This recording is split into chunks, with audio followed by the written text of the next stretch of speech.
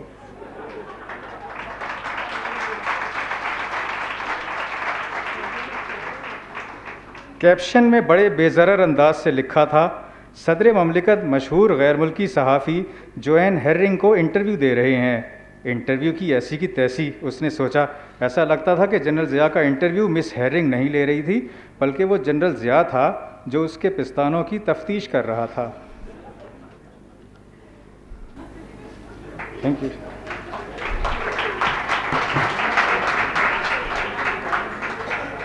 Kashif, would you like to talk to us a little bit more about the process in terms of translation کرنا کسی کے لیے بھی بہت مشکل ہے. I mean آپ نے اور بھی بہت سارے novels translate کی ہیں. Was this one how was this one different? Is it a particular challenge? اگر آپ کو illustrations ہمیں دینا چاہیں, کوئی points جن میں آپ کو زیادہ مشکل پیش آئی ہو, یا ٹرانسلیٹرز کے لیے اکثر کہتے ہیں کہ وہ ری رائٹ نہیں, وہ ریکریٹ کرتے ہیں. So looking at this context, would you like پہلی بات تو یہ کہ میں اس ناول سے جتنا زیادہ ریلیٹ کر پایا اس کی وجہ سے میں نے اس ناول کو ترجمہ کرنے کا فیصلہ کیا, انتخاب کیا. حنیف صاحب جو ہیں وہ ایئر فورس میں سے ریٹائرمنٹ لی تھی انہوں نے پری میچور, اور میرے والد صاحب ایئر فورس میں ہوتے تھے, تو میں نے اپنی زندگی کے پہلے کوئی 23 سال ایئر فورس کے بیس میں گزارے ہیں. تو ان کا جو محاورہ تھا اس ناول میں, جو ایئر فورس کے دو جو چھوٹے افسروں کا جو آپس میں گفتگو کے دوران ان کا جو روزمرہ اور جو محاورہ تھا, میں اس سے کافی آگاہ تھا اور میں نے اس کو انجوائے بھی کرتا تھا. دوسرا یہ کہ ہمارے جتنے انگلش ناول لکھے گئے ہیں ان میں سے یہ ناول مجھے بڑا دیسی محسوس ہوا, اس کا مزہ بھی دیسی محسوس ہوا, اور میرا خیال تھا کہ میں اس کو آسانی سے ترجمہ کر سکوں گا. لیکن ظاہر ہے ترجمے کے دوران مشکلات تو آتی ہیں, لیکن یہ کہ بہت سی ایسے مقامات آئے جہاں پر میں نے انگریزی پڑھتے ہوئے سوچا کہ یہ انہوں نے اردو میں سوچا ہوگا. جیسے وہ ترانہ ہے, اے مرد مجاہد جاگ ذرا اب وقت شہادت ہے آیا, اس کو انگریزی میں کچھ اور لکھا ہوا تھا, تو میرے ذہن میں کلک کیا کہ یہ یہی ہوگا. تو حنیف صاحب سے تصدیق بھی ہوئی, ان سے رابطہ بھی ہوتا رہتا تھا, ان سے بات بھی ہوتی رہتی تھی ترجمے کے بعض معاملات کے بارے میں. تو بڑا انٹرسٹنگ ترجمہ تھا اور اس میں مجھے تاخیر نہیں لگی تھی, میں نے کوئی 7 مہینے میں اس کو مکمل کر لیا تھا. How many of you have read the book? Yeah, the English book. Okay, so that's quite a huge number of people who've already read it. So good, we don't need to a lot of your basics are already covered. I'll go to Hanif now. What was was it like a new experience to reread it in a translation? ہاں بالکل, پہلے شروع میں جب آواز آپ کو آ رہی, جی ہاں سوری, تو نہیں جب کبھی کبھی کوئی نوجوان آ کے کہتا تھا کہ میں اس کو ترجمہ کرنا چاہتا ہوں تو میں کہتا تھا کر لو. تو کاشف بھی ایسے ہی ایک دفعہ ان سے ملاقات ہوئی تو میں نے کہا کہ کر لو, تو انہوں نے 4 مہینے کے اندر آدھے سے زیادہ کر کے مجھے بھیج دیا, کہا کہ اس پہ فیڈ بیک دیں ہم. تو وہ کافی مشکل ہوتا ہے. اس کے دوسری زبانوں میں بھی ترجمے ہوئے ہیں لیکن وہ بہت اچھے لگتے ہیں کیونکہ وہ آپ کو زبان سمجھ نہیں آتی. تو وہ بلکہ جرمن میں ترجمہ ہوا تو ایک میرا دوست ہے, اس نے جرمن میں بھی پڑھا, انگریزی میں بھی پڑھا, اس نے کہا یہ جرمن میں بہت بہتر ہے اصل میں جو تم نے لکھا تھا. تو اردو چونکہ اپنی زبان ہے سمجھ بھی آتی ہے, اور تو آپ کو وہ عجیب سا ایکسپیرینس لگتا ہے کہ یہ بات تو وہی ہے, صحیح کہہ رہا ہے جو میں نے کہی تھی, لیکن اردو میں تھوڑی سی عجیب سی ہو جاتی ہے نا. جیسے ہم کچھ الفاظ جو ہیں وہ ہم اردو میں استعمال نہیں کرتے. جیسے میں ایک کلاس میں پڑھا رہا تھا تو بچوں سے پوچھ رہا تھا کہ ہم لوگ کتوں کے نام ہمیشہ انگریزی میں ہی کیوں رکھتے ہیں. مطلب ہم نے کبھی کوئی عام طور پہ کبھی کسی نے شاید کچھ شاعرانہ نام رکھا ہو, لیکن وہ کچھ ہمارے اندر مسئلہ ہوتا ہوگا کہ ہم کچھ اس سے فاصلہ بھی چاہتے ہیں, کچھ ایسپریشن بھی چاہتے ہیں. تو میرے لیے شروع میں پڑھنا جو تھا مشکل تھا, تو میں نے وہی کیا جو عام طور پہ لوگ کرتے ہیں. تو میں نے ایک دوست جو انگریزی میں نہیں پڑھتا, تو وہ کہتا رہتا تھا کہ بھائی یہ تم نے کتاب لکھی ہے, اس کا کیا فائدہ, ہمیں کیا فائدہ. تو میں نے اس کو پڑھنے کے لیے دی, تو اس کو پسند آیا. اس نے پہلی دفعہ کہا کہ اچھا, میں تو سمجھتا تھا کہ تو نے بکواس لکھی ہوگی, یہ تو باقاعدہ ناول. تو اس کے بعد پھر میں نے پڑھا, اور مجھے ٹرانسلیشن میں جو وہ چیز ہوتی ہے کہ روانی جو ہے وہ ہو, باقی کچھ ٹیکنیکلٹیز ہوتی ہیں اس میں. پھر آخر میں جب وہ پوری کے پاس پہنچا تو ہمارا خیال تھا کہ بالکل مکمل ہے, اس میں کوئی غلطی نہیں ہے, ہم نے ہر چیز ٹھیک کر دی ہے. تو انہوں نے ہماری بہت سی غلطیاں پکڑیں, اور وہ جو آخری ایڈیٹنگ کا فیز تھا ایک کا, اس میں بہت مدد ملی.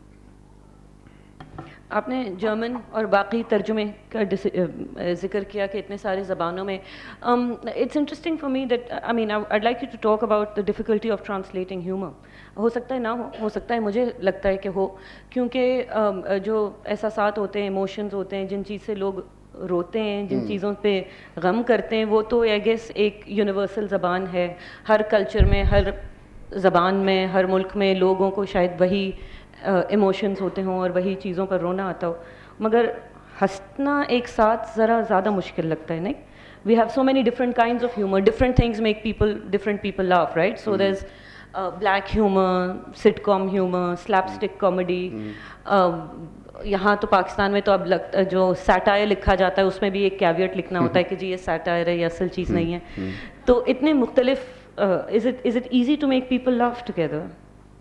آئی ڈونٹ نو. کتاب کے ساتھ ایک بات یہ ہے کہ لوگ, ایک انٹیمیٹ ایکسپیرینس ہے, آپ لکھتے بھی تنہائی میں ہیں اور لوگ پڑھتے بھی تنہائی میں. تو آپ نے جو ہیومر کی اتنی ساری مثالیں دیں, اس میں ہمارے ہاں ایک اور ہیومر بھی ہے, وہ ہے فوجی ہیومر. وہ ہم سب کو سمجھ آ جاتا ہے. سر غفور جب بولتے ہیں تو پوری قوم سنتی ہے اور سمجھ بھی جاتی ہے.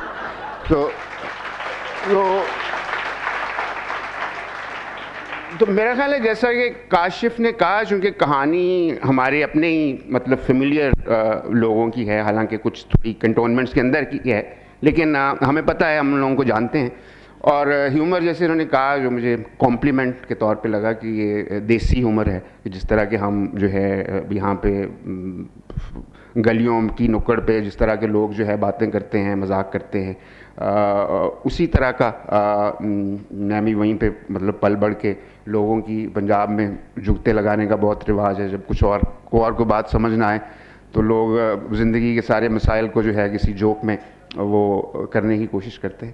سو آئی تھنک یہاں پہ تو کوئی مجھے سچ مسئلہ نہیں ہوا. دوسری زبانوں میں اب میں بعض دفعہ ریڈنگ میں بیٹھا ہوتا ہوں, مجھے کچھ پتہ نہیں ہوتا کہ لوگ کیوں ہنس رہے ہیں, حالانکہ اس پیرے میں کوئی ہنسنے والی بات تو تھی نہیں. سو آئی ڈونٹ نو, مختلف لوگ مختلف چیزوں پہ, آپ کی بات صحیح ہے, ہنستے ہیں. لیکن ہم پاکستانی جو ہیں وہ, میرا خیال ہے کہ ہم میں کچھ ہیومر جو ہے وہ اتنی قومی یکجہتی ہو چکی ہے ہم میں کہ جس بات پہ حیدرآباد سندھ میں ہنسی آتی ہے, اس بات پہ لوگوں کو ملتان میں بھی آ جاتی ہے, میرا خیال ہے.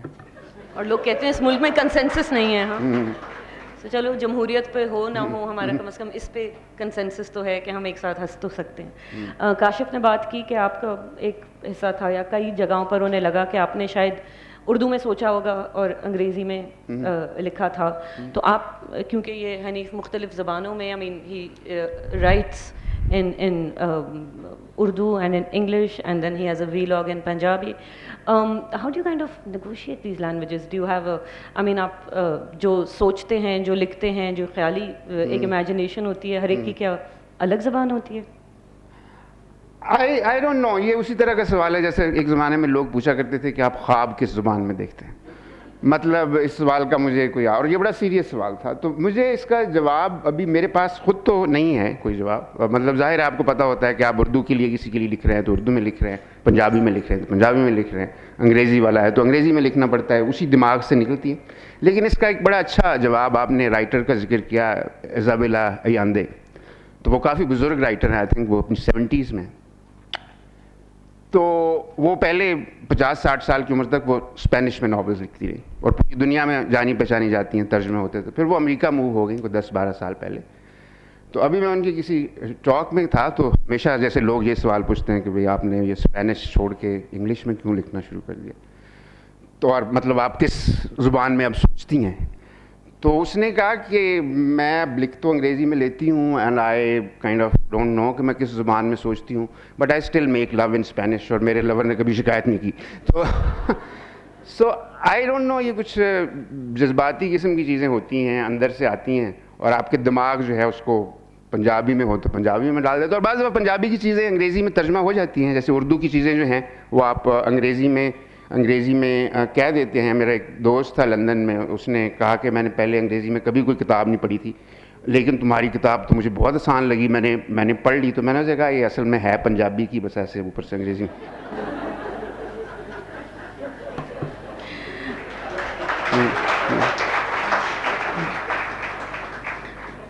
زبان کا فرق اور اس کی ریسیپشن کا فرق اور اس کی ریڈرشپ کا فرق, اب میں حوری سے بات کروں گی اس کے اوپر.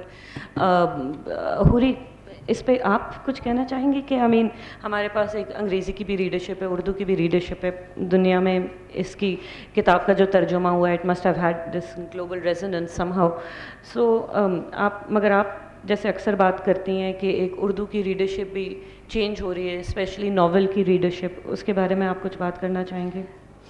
جی, میرا خیال ہے کہ ہمارے یہاں نوجوان نسل ایک بہت بڑی ہماری جو پاپولیشن ہے اس کا ایک حصہ نوجوان نسل ہے اب, اور ان میں اردو پڑھنے والے, بیشتر اردو پڑھنے والے ہیں, اور اس لیے بہت ضروری ہے کہ یہ ہمارے رائٹرز جو انگریزی میں لکھ رہے ہیں اور بہت اچھا لکھ رہے ہیں, حنیف ہیں اور بھی بہت سارے ہیں, تو ان کی کتابیں ترجمہ ہونی چاہیے تاکہ یہ ان تک بھی پہنچے جو انگریزی میں نہیں پڑھ سکتے یا اردو میں زیادہ روانی سے پڑھ سکتے ہیں. تو اور نوجوان نسل میں رائٹرز بھی, نئے نوجوان لکھنے والے بھی بہت پیدا ہو رہے ہیں, بہت اچھے. کاشف خود ایک ناولسٹ ہیں, ان کی بہت اچھی ناول ابھی چھپی ہے پچھلے سال. تو میرا خیال ہے کہ یہ ساری کتابیں یہ والے ناول کو چھاپنا اس میں مشکل ایک ڈیسیجن تھا آپ کے لیے؟ نہیں, مشکل بالکل نہیں تھا, اور میں کئی سالوں سے حنیف سے اس بارے میں پوچھ رہی تھی کہ یہ کیوں نہیں ہو رہی. اس کے قصہ بڑا مزیدار ہے کہ یہ سب سے پہلے انگریزی میں ہی میرے پاس آئی تھی. ہمارے ایک مشترکہ دوست ہیں حسن زیدی, وہ لے کے آئے تھے. حنیف کا مینیوسکرپٹ تھا, مجھے یاد نہیں پورا مینیوسکرپٹ تھا یا اس کا کچھ حصہ تھا, اور میں نے اس وقت حنیف سے کہا تھا کہ حسن سے کہ میں تو اردو میں چھاپتی ہوں کتابیں, انگریزی میں نہیں چھاپتی ہوں. تو اس وقت بھی میرے لیے اتنا کوئی مشکل ڈیسیجن نہیں تھا, اگر اردو میں ہوتی تو میں چھاپ دیتی. پھر کئی سال بعد حنیف جب واپس پاکستان آئے تو جب بھی ان سے ملاقات ہوتی تھی تو میں ان سے کہتی تھی آپ اس کا ترجمہ کیوں نہیں کرتے ہیں, اور یہ کہتے تھے میں کوئی کر دے تو صحیح ہے, میں نے لکھ دیا بس. اب تو یہ بات کئی سالوں تک ہوتی رہی. پھر اس کے بعد پتہ چلا کہ اس کا ترجمہ ہو گیا ہے اور وہ کسی دوسرے پبلشر کے پاس ہے. پھر مزید سال گزر گئے اور ایک دفعہ حنیف کہیں ملے, تو پھر میں نے ان سے پوچھا آپ کی کتاب کب آ رہی ہے, تو انہوں نے کہا آپ چھاپیں گی, تو میں نے کہا بالکل چھاپوں گی. اس کے بعد کاشف سے میری ملاقات شروع ہوئی, اور کاشف کی ناول بھی چھپنے کے لیے میرے پاس آئی, اور کاشف پیچھے پڑ گئے کہ وہ کتاب آپ کر دیں, وہ حنیف کے پاس ہے اور بہت سالوں سے اس کو کسی پبلشر کے پاس ہے اور وہ چھاپ نہیں رہے ہیں. تو اس طرح وہ میرے پاس آئی. میں تو کئی سالوں سے کوشش کر رہی تھی کہ یہ کتاب چھاپوں, اور میرے لیے اس لیے بھی مشکل نہیں تھا کہ جو میرا ادارہ ہے وہ ایک خاص نظریے کے تحت کام کرتا ہے. یہ ادارہ جو میرے والد صاحب نے جب شروع کیا تھا, تو کیونکہ ان کا تعلق تھا ترقی پسند نظریے سے اور امن کی تحریک سے اور سب, تو ان کی خواہش یہی تھی کہ ترقی پسند ادب چھپے. تو ہم نے بہت ساری اس طرح کی کتابیں چھاپی ہیں. ہم سبط حسن کو بھی چھاپتے ہیں, ہم نے عائشہ صدیقہ کی کتاب بھی چھاپی ہے, اور اس طرح کی کافی مشکل کتابیں چھاپی ہیں. تو اس لیے ہمارے لیے یہ ایک اور اچھی اور مشکل کتاب تھی. مگر جو یہ اگر آپ کتاب دیکھیں اس کے بک جیکٹ پہ جو کاشف صاحب کا انٹروڈکشن ہے اس میں لکھا ہے یہ ترجمہ 2013 میں تیار تھی اور 2019 میں چھپا ہے. تو اب میں آپ میں سے تینوں میں سے کوئی اس پہ بات کرنا چاہے گا؟ یہ time lag like what explains this? میرا خیال ہے نہیں, ایک قصور میرا ہے اور ایک بہت سارے بڑے پبلشر تھے, ایک قصور تھوڑا سا ان کا بھی ہے. اب میں کافی ایک تو سکتے میں آ گیا جب 6 مہینے کے بعد ہی ترجمہ میرے ہاتھ میں آ گیا کہ اب اس کو چھپوانا پڑے گا. تو ہمارے بزرگ دوست ہوتے تھے, عبداللہ حسین انتقال کر گئے ہیں وہ, اور مستنصر حسین طارڑ صاحب, انہوں نے کہا واہ واہ واہ یہ تو ہمارا پبلشر ہے, اس کی تو آدھی کمائی ہماری کتابوں پہ ہوتی ہے, یہ تیری کتاب چھاپے گا. تو اس کے پاس بھیج دی, پبلشر نے بھی کہا کہ بالکل چھپے گی. تو وہ سال گزر گیا, میں واقعی سست ہوں, میں نے بھی اس کو فون کر کے چیز نہیں کیا, بلکہ ایک وقت تو آیا تو کاشف نے تقریباً میرے سے بات کرنا بند کر دی تھی, کیونکہ اس نے اتنی محنت کر کے کام کیا. اب میں سست آدمی بیٹھا ہوں, ہر سال 2 سال کے بعد وہی بہانا کہ ہاں چھپ رہی ہے. تو فائنلی 5-6 سال کے بعد میں لاہور گیا ہوا تھا, تو میں ان پبلشر صاحب کے پاس, پہلے ای میل فون پہ بات ہوتی تھی, تو میں نے کہا میں جا کے پوچھتا ہوں تو کہ مسئلہ کیا ہے. تو انہوں نے کہا کہ نہیں ہم بالکل چھاپیں گے. تو میں نے کہا اتنے سال ہو گئے؟ تو انہوں نے کہا نہیں ہمارا ایک ایڈیٹوریل بورڈ ہے وہ دیکھ رہا ہے, تو آپ کچھ کریں نا, اس میں کچھ تبدیل کر دیں کچھ چیزیں. میں نے کہا آپ بتائیں مجھے, میں جرنلسٹ ہوں, ہمارا تو کام یہ ہوتا ہے کہ مطلب ایڈیٹوریل ایڈوائس لیں. تو کہتے ہیں آپ سیانے آدمی ہیں نا, آپ خود ہی کچھ سوچ لیں.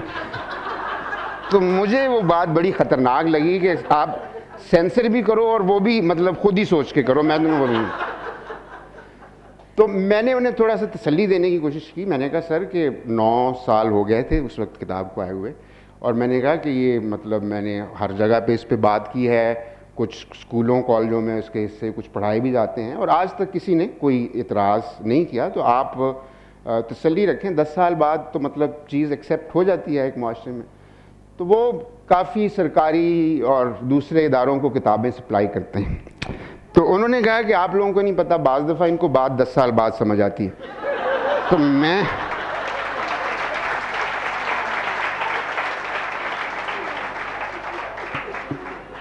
اللہ نہ کرے. تو انہوں نے پھر بھی نہ نہیں کی. میرے ساتھ ایک دوست تھے, تو میں نے آیا, میں نے کہا یہ کیسی باتیں کر رہے ہیں. انہوں نے کہا کہ یہ لاہور میں اس کو نہ ہی کہتے ہیں, آپ نہ ہی سمجھیں. ہاں, تو پھر میں حوری کے پاس گیا, اینڈ اٹ واز انہوں نے کہا کہ کوئی مسئلہ نہیں, کدھر ہے ترجمہ لاؤ. اور آل اٹ ٹک واز کچھ اس پہ 7 سال پہ ایک بھاری بھرکم مطلب بہت بڑا پبلشر جو ہے وہ, اور اس کا ایڈیٹوریل بورڈ بھی 7 سال سے اس پہ غور کر رہا تھا. All it took was like sort of somebody smart and intelligent and ideological, I have to admit, کہ یہ ہے کتاب اور یہ کتاب آپ کے سامنے آ گئی. So بعض دفعہ ہم چیزوں کو بہت مشکل کر دیتے ہیں. All it takes is an intelligent woman to kind of sort everything out.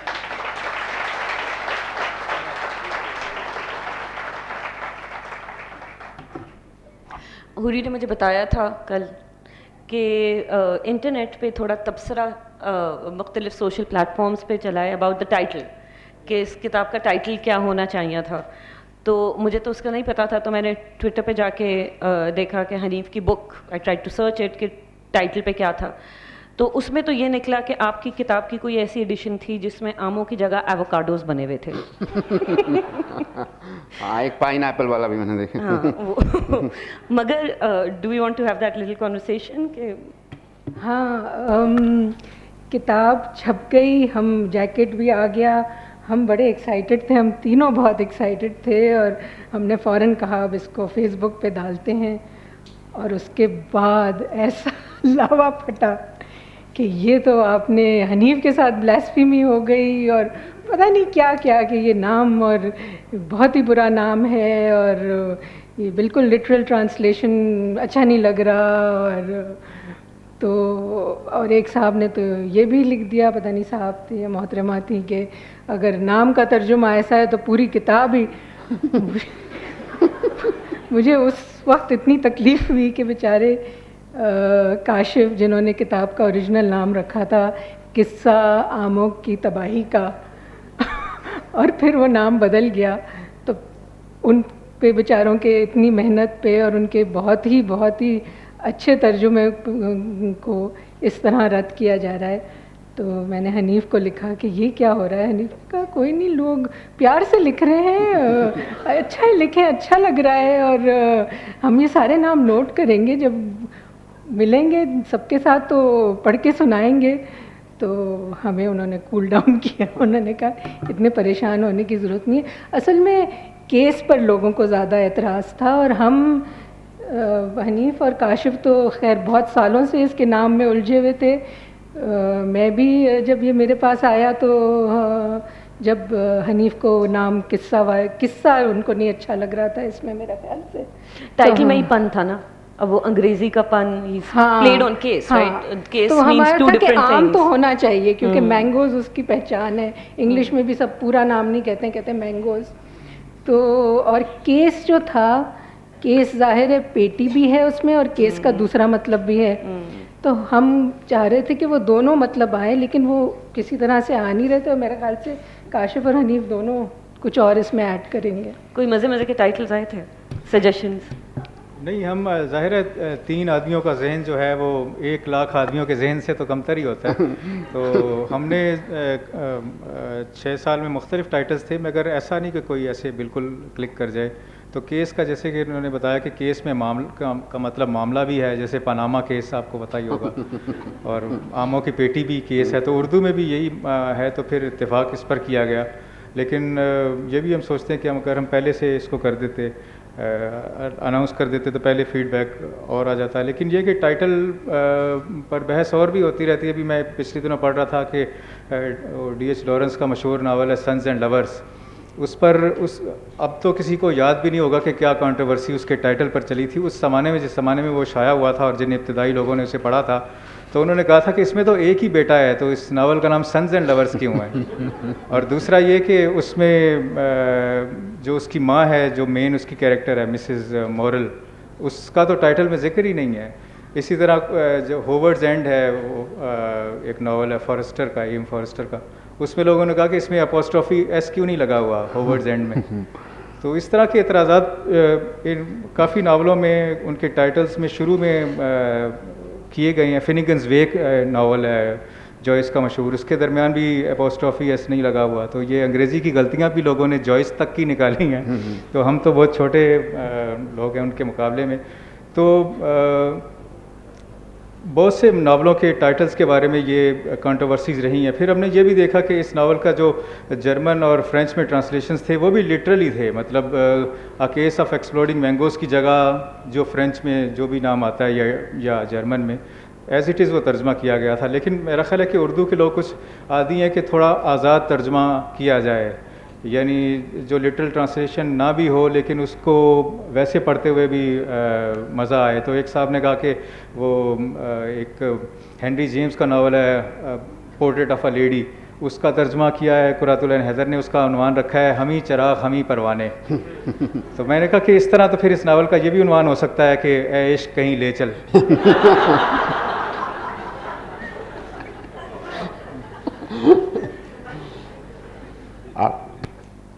نہیں, میرا خیال ہے کہ وہ مجھے بھول گیا تھا کہ جب میں نے شروع میں لکھا تھا کتاب, تو باہر وہ پبلشرز کے پاس گئی تو انہوں نے کہا کیا یہ کتاب تو ٹھیک ہے, یہ ٹائٹل کا کیا مطلب ہے, یہ کیا فضول title, case of exploding mangoes, اس کا کیا مطلب ہوتا ہے مطلب.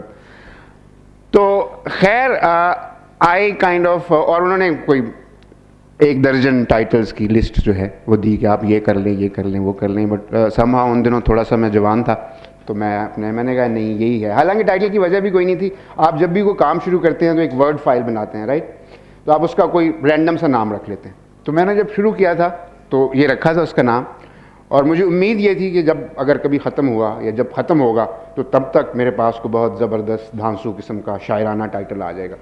وہ کتاب ختم ہوگی, ٹائٹل نہیں آیا, سو آئی واز اسٹک.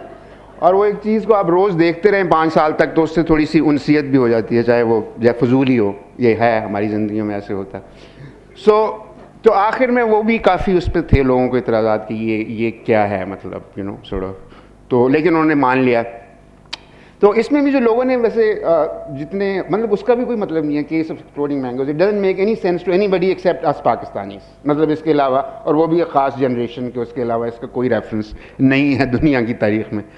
تو جو لوگوں نے سجیسٹ کیے اور بہت پیار سے اور محبت سے کیے, تو مجھے ایسے لگ رہا تھا کہ بعض دفعہ وہ فیملیز ہوتی ہیں نا, بہت بڑی فیملیز ہوتی ہیں, اس میں بڑے عرصے سے کوئی بچہ پیدا نہیں ہوا ہوتا, تو ایک بچہ تو ہر ایک نے اپنا نام اس کے ذہن میں سوچا. اور جو لوگ نام سجیسٹ کر رہے تھے وہ تقریباً اتنے ہی بیہودہ تھے جتنا یہ ہے، یا اس سے زیادہ تھے. میں نے وہ لسٹ بنائی ہوئی تھی، میں سستی میں وہ لانا بھول گیا. آپ کو کچھ یاد ہے؟ وہ کچھ پنجابی کا ایک اچھا تھا، پاٹے امبا دا سیاپا. ہاں. اور وہ ایک نے کہا تھا قتل عام ہے، قتل عام. ہاں طارٹ صاحب نے کہا تھا کہ وہ مستنصر حسین طارٹ صاحب ہیں، تو انہوں نے پہلے ہی ترجمے سے پہلے ہی انہوں نے اس کا ٹائٹل رکھ دیا تھا. انہوں نے کہا تھا تم اس کا ٹائٹل رکھنا اور جہاز پٹ گیا. اس نے کہا پھٹ گیا. میں نے کہا سر اب غلام اسحاق خان کس کو یاد ہے آپ کو؟ سو ہاں یہ. ویسے ایک صاحب نے یہ بھی اعتراض کیا کہ اس میں جو کوا ہے وہ انگلش کی سائٹ پہ دیکھ رہا ہے. تو میں نے دل میں سوچا کوا شاید انگریزی اردو پڑھ نہیں سکتا تھا، تو وہ شاید ویل آئی گیس رائٹنگ ویسے بھی کراؤڈ سورس نہیں ہو سکتی نا. خیر مگر اب سنا ہے کہ ہو بھی سکتی ہے. اے آئی از اپیرنٹلی رائٹنگ ناولس. یہ انگریزی اردو میں ترجمہ کہنا بہت آسان ہے کہ کوئی چیز کا ترجمہ کر دیں، مگر آئی تھنک ایک وہ ڈبیٹ رہتی ہے کہ لٹرل ہونا چاہیے، آزاد خیال ہونا چاہیے، یا اس کا معنی کوئی اور طریقے سے نکالنا چاہیے. حنیف آپ نے ابھی ایک ایگزامپل ہمیں دیا تھا کہ کوئی چیز آپ انگریزی میں کہہ سکتے ہیں، اردو میں نہیں کہہ سکتے، یا ان زبانوں کی جو آڈینس ہیں، جو ریڈرشپ ہیں، ان کے تھریش ہولڈس فرق ہوتے ہیں. تو اس پہ آپ مزید کچھ کہنا چاہیں گے؟ اس میں آئی تھنک ایک چھوٹا سا ایڈوانٹیج مجھے یہ تھا کہ چونکہ زیادہ تر ناول جو ہے وہ ملٹری کے ماحول میں سیٹ، تو پوری دنیا میں جو ملٹری کی زبان ہے یا اس کی ٹرمینالوجی ہے، یا کم از کم ہمارے جو کالونائز رہے ہیں ہم لوگ، ان کی فوجیوں کی زبان جو ہے وہ انگریزی ہی ہوتی ہے، ان کے جو کام کی زبان ہوتی ہے. اور اس زبان کی ووکیبلری جو ہے وہ تقریباً 130 ورڈز ہوتی ہے، اور اس میں وہ پوری زندگی کا مقصد جو ہے آپ کو بیان کر سکتے ہیں. تو اس سے میرا خیال ہے کافی آسانی ہوتی ہوگی. آپ نے بھی دیکھا ہوگا کہ ہماری عام زندگی میں جب ہم دیکھتے ہیں کسی کو، سابق کو یا موجودہ اس کو، تو وہ ایک چھوٹی سی مطلب زبان کے اندر جو ہے وہ آپ کو ملک کا نظریہ بھی، اپنی دفاعی اسٹریٹجی بھی، اپنی جو مطلب ان کا جو نظریہ ہے پراپرٹی ڈیلنگ کے بارے میں، وہ سارا کچھ جو ہے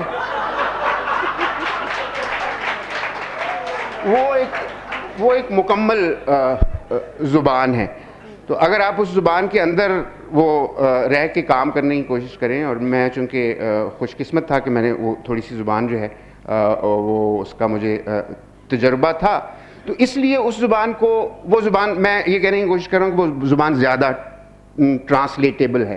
اگر یہ کوئی شاعرانہ سی چیز ہوتی، مطلب کچھ بہت کوئی اندرونی جذبات، احساسات ہوتے، تو پھر شاید مشکل ہوتا. کاشف شاید بہتر اس کا کوئی جواب دے سکیں.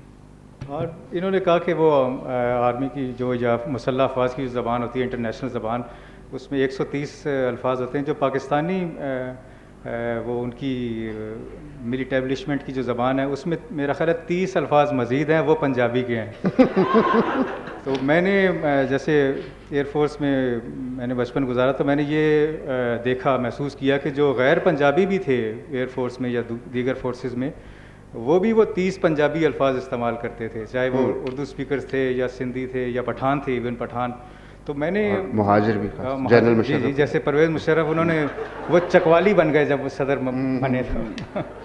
تو لگتا تھا چکوال کا بیک گراؤنڈ ہے ان کا. ایسا بہرحال تو حنیف صاحب نے یہ سوال جو ہوا کہ انگریزی میں کچھ باتیں کہنا آسان ہے، تو اس کا تجربہ مجھے ناول لکھنے میں بھی ہوا کہ میں جو انگریزی میں ناول پڑھتا تھا اس میں بڑی روانی سے چیزیں بیان کر دی جاتی تھیں. خاص طور پر حنیف صاحب جیسے وہ 4 لیٹر ورڈ کا جیسے استعمال کرتے ہیں، جس روانی سے بڑے آرام سے کر دیتے ہیں، تو وہ اردو میں بڑا مشکل تھا، اور اس کا حل نکالنا بھی بڑا پیچیدہ تھا کہ اس کا کیا کیا جائے.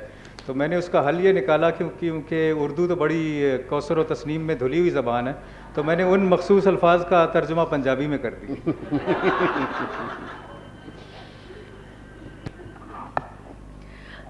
آپ اور بھی کچھ پڑھنا چاہ رہے تھے؟ Would you like to continue? سوال لینا چاہ رہے ہیں؟ حنیف آپ کچھ پڑھنا چاہیں گے؟ نہیں پڑھنا چاہیں گے. Okay, so should we open it up? Is there any thing else you want to سے؟ اوکے. پتہ نہیں یہ کیسے ہوتا ہے, یہاں پہ کوئی مائکس ہوتے ہیں یا کوئی ہوگا؟ ایک سیکنڈ, وہ مائک لا رہے ہیں آپ کے پاس شاید. ہاں لا رہے ہیں نعیم صاحب, ایک منٹ.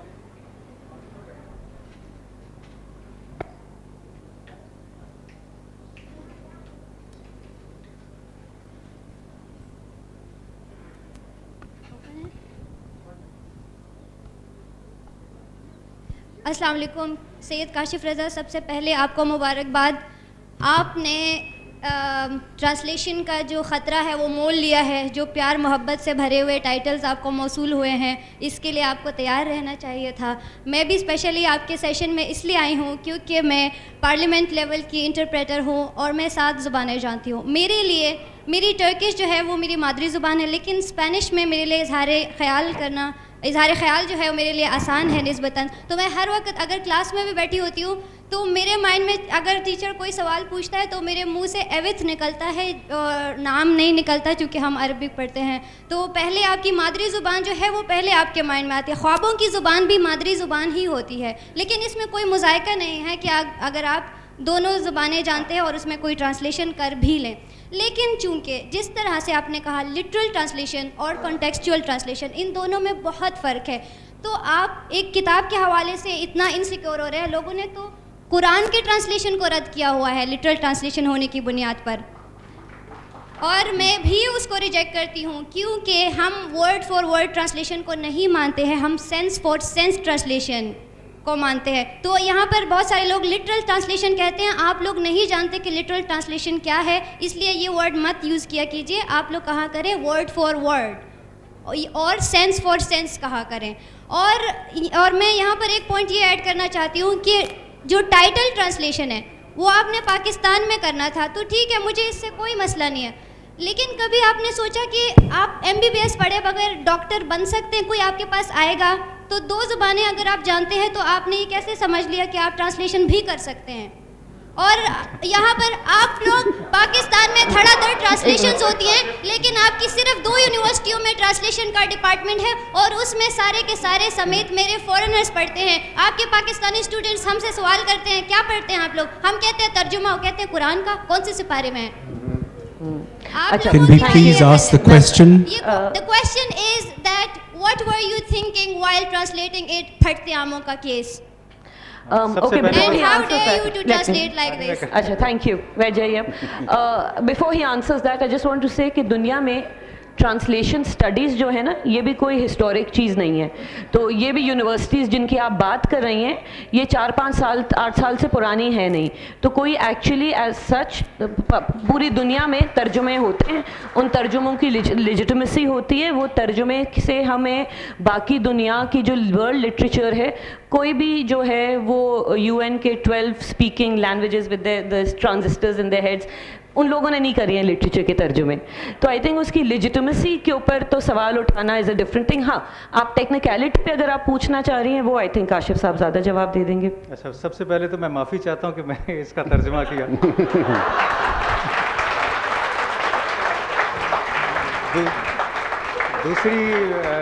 دوسری چیز یہ ہے کہ اس میں پوچھیں گے پڑھی ہے آپ نے, کیا چیز ان سے پوچھیں گے پڑھی ہے. نہیں, دوسرا یہ کہ مطلب اس کے بارے میں فیصلہ آپ تب کر سکتے ہیں کہ یہ لٹرل بھی ہے کہ نہیں, کیونکہ ایک ناول کا ترجمہ کرتے وقت ہم مستقلاً ورڈ فار ورڈ ترجمہ نہیں کرتے جاتے, بلکہ کئی جگہوں پر آزاد ترجمہ بھی ہوتا ہے. جیسے کہ میں نے کہا کہ وہ مرد مجاہد جاگ ذرا, اس کا نہیں ہوا. یا ایک سب چیپٹر ہے اس میں, اس کا نام ہے مینگو پارٹی, اس کا ترجمہ دعوت عام ہوا ہے, عام الف مدام میم عام والا. پھر یہ سانتیما دوفر ایک چیپٹر تھا جس کا ٹائٹل فرینچ میں تھا, اس کا ترجمہ جذبہ فولاد کیا گیا ہے. تو میرا خیال ہے کافی زیادہ لوگ, جیسے حنیف صاحب نے کہا, تو میں ان کو ناراض تو نہیں کرنا چاہتا, لیکن ویسے جیسے UN میں پچھلے دنوں تقریر ہوئی تو اس میں ایک لڑکی تھی 16 سال والی, اس کی تقریر کا ٹیپ کا بند یہ تھا ہاؤ ڈیئر یو. تو میرا خیال ہے یہ بھی یہی کہنا چاہتی تھی, ہاؤ ڈیئر یو. مگر حنیف کا یہاں بیٹھنا I think itself is a validation of the translation in itself, right?